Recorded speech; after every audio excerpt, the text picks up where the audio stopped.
This vintage Coach bag has seen better days, showing its age and adventures, but with some care, we can bring it back to life. If you've been afraid to clean your expensive leather because you think you'll ruin it, this video will change everything. And stick around until the very end because I'll be sharing some secret tips from years of experience that even the most experienced bag owners never even heard of. Hey guys, my name is Evan and it's my goal to share the skills and tools needed to love your leather. Today we're bringing this vintage Coach bag back to life using a gentle foaming cleaning method that's actually safer than what most people try. So let's jump right in. First things first, we need to take this bag completely apart. The strap, the tag, everything comes off. Why? Because we need access to every inch of this leather, and trust me, you'll see why in a minute.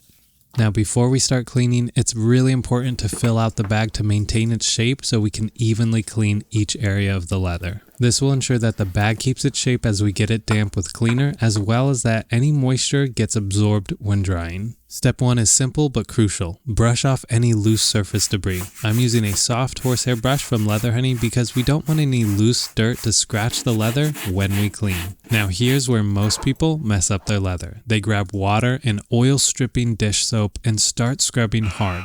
Definitely don't do that. Today we're using Leather Honey's gentle foam cleaner with this horsehair brush, and I'm going to show you the exact technique that prevents damage every time. Now watch closely. I'm applying foam, not liquid.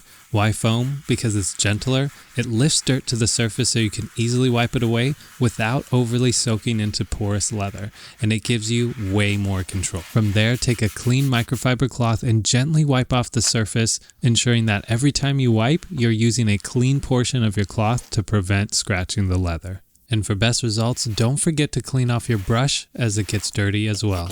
Now, if you're freaking out at this point because the leather is darkening unevenly, don't panic. This is completely normal.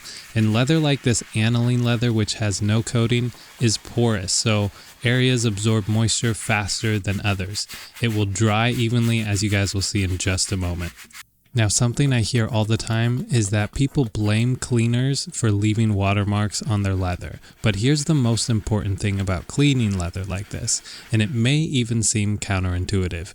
You need to get the entire bag damp, not soaking wet, just evenly damp, because if you leave dry patches, you'll create watermarks as it dries unevenly. So even if a section looks clean, make sure every inch gets touched by the cleaner. And as you see, I'm repeating the same process on every part of the leather, the body, the flap, the sides, and yes, this cleaner is safe on nubuck and suede parts as well, so you definitely don't need to worry about those areas. Now I wanted to note that if you spilled something inside your bag, or if it has a musty smell, maybe even got a little moldy, giving your bag a full clean inside and out can make huge improvements for nasty odors. The key thing is to remember to make sure it fully dries after you clean it, so it doesn't harbor more bacteria. And make sure you never dry your leather in direct sunlight for extended periods of time, because this can ruin your leather by drying it out, warping the fibers, and making your leather brittle. A common mistake that people make when caring for their bags is only focusing on the exterior. The outside does pick up dirt, but the interior, especially if it's being neglected, tends to hold on to crumbs, debris, makeup, and oils that can diminish the bag's condition and long-term value. And while I'm not doing a full interior clean on this video, I don't want you guys to hesitate to address it when you maintain your own bag.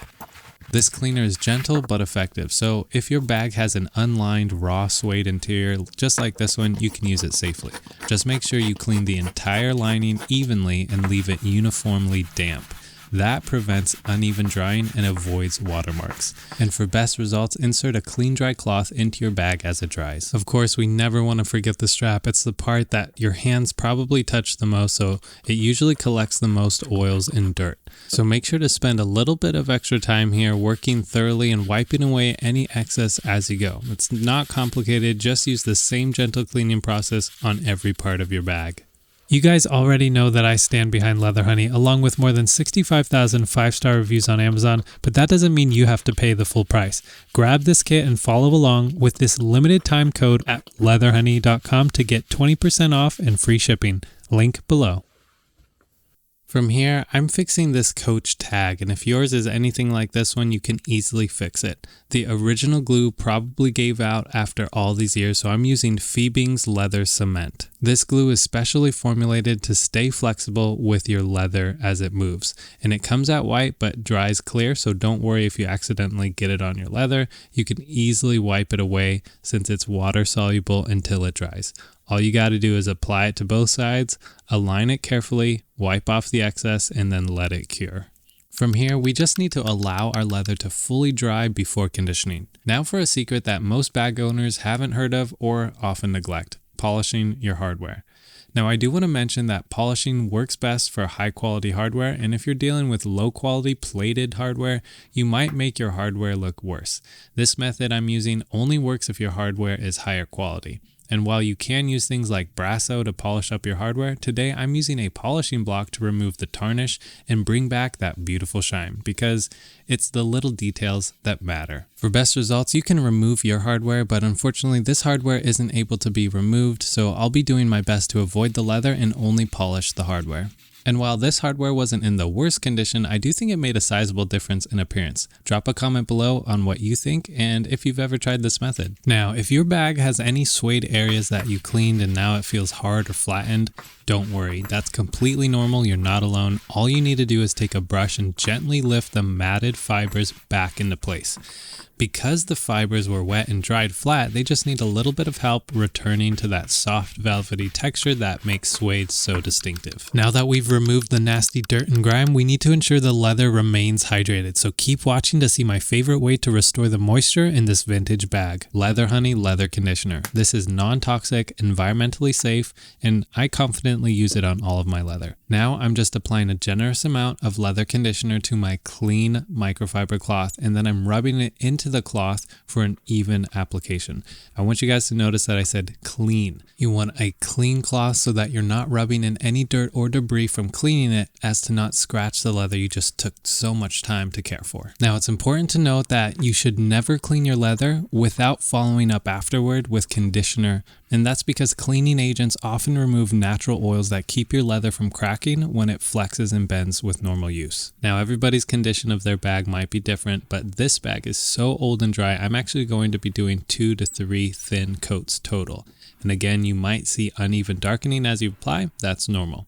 Thin, even coats will absorb properly and look more uniform after drying.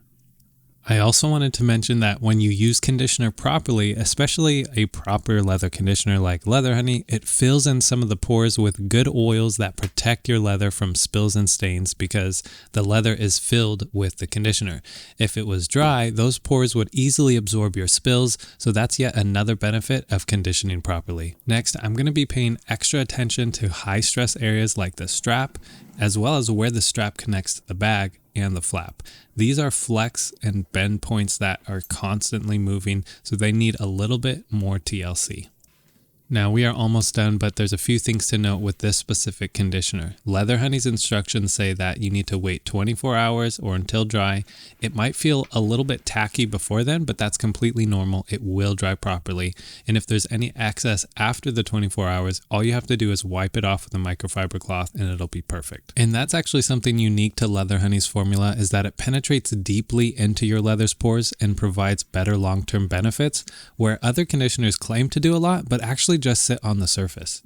Now we just need to let the conditioner dry and then put the bag all back together. And if you remember what this bag was before, it was pretty bad, it was filthy, it was dry, it was lifeless, but now it's something that you can actually feel the difference. It's rejuvenated, soft, supple, and the way that genuine leather should be. Now, I also wanted to mention yet another bag secret that most bag owners don't ever think about. When you're out and about, you might spill something on your leather and you have no idea what to do. That's why I always keep leather care wipes in my bag or in my car. They're incredibly handy in an emergency, and they have definitely saved me more than once. Most stains actually happen because the leather has time to absorb whatever hit it, so speed definitely matters. When you have leather care on hand, you're prepared to protect your leather before the damage sets in. And there you have it. From filthy and forgotten to completely restored, this bag went from something you'd hide in your closet to something you'd be proud to carry.